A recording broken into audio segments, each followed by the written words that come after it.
nagpangako sa atin na 1 year. So ang pangako sa akin, pagka umulan ulit, hindi na magbabaha. So mga 9 months na trabaho bago dadating ulit ang ulan.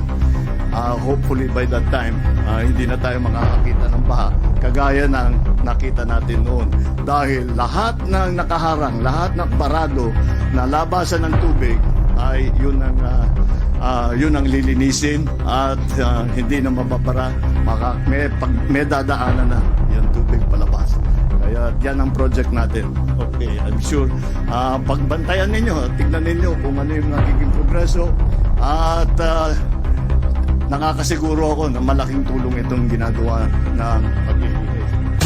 How can you assure us that yung gagawin pong rehabilitation sa EDSA will last us a long time at hindi po after 1 year or 1.5 years ay butas-butas na naman Ganda ito? pong tanong yan. No, unang-una, ang ginagamit nating asfalto ngayon at itong pagre-reblock natin, no, talagang piling-pili. Ibig sabihin, nung una kasi ang plano, Pinky, talagang babakbakin yung buong EDSA mula Rojas Boulevard hanggang Monumento.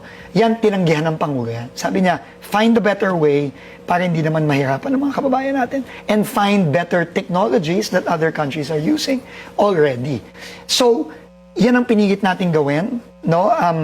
Talagang yung mga engineers natin naganap ng bagong paraan at ito na yon, no? Yung bagong paraan, gumagamit tayo ng mas matibay na asfalto na ginagamit lang sa Pilipinas ngayon sa ating mga expressway, sa mga sa NLEX, SLEX, Skyway, SCTEX, etc. at sa mga runway sa mga airport. A few moments later. Wala pang isang taon mula nang ayusin pero tad-tad agad ng lubak ang ilang bahagi ng EDSA. Ang mga bagong asfalto kasi nabakbak dahil sa ulan.